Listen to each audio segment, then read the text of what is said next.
This is devotional number 183, and today's date is December 7th.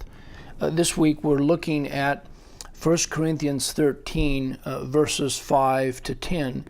And this is really I think, one of the most amazing and convicting chapters of the Bible. It contains 16 characteristics of love which all point to the Lord Jesus Christ. And the fact that it starts off by saying, though I speak with the tongues of men and of angels and have not charity, I am become as sounding brass or a tinkling cymbal.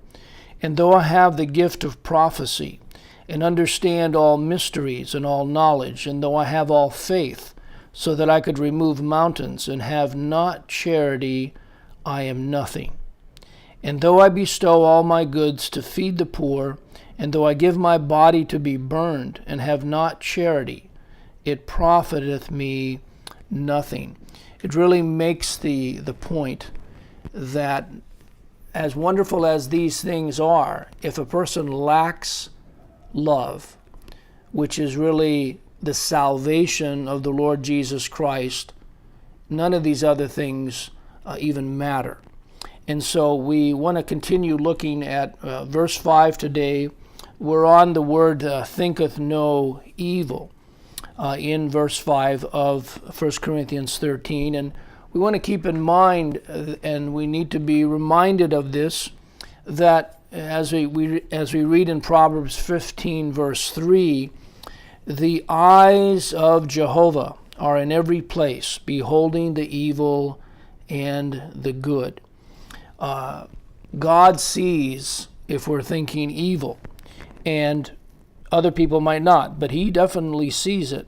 We also read in 1 Peter 3:12, for the eyes of the Lord are over the righteous, and his ears are open unto their prayers.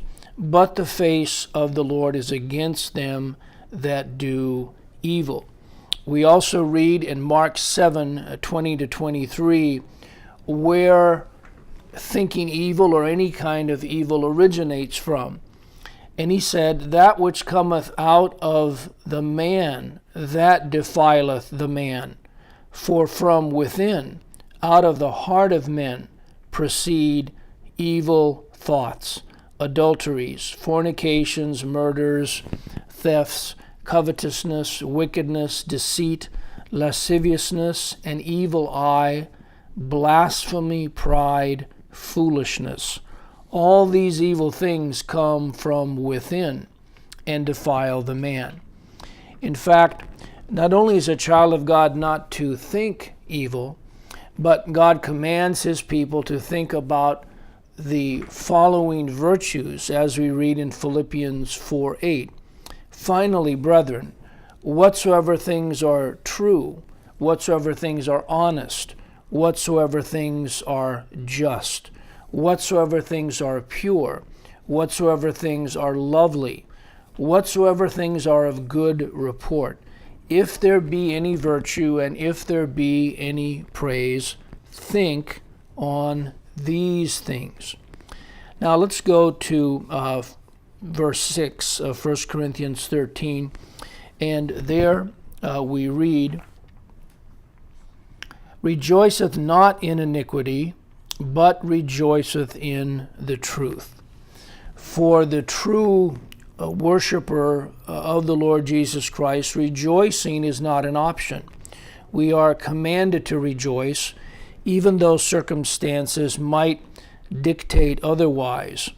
As Romans 12:9 through 15 records, where this word rejoice, which is Strong's number 5463, appears 3 times.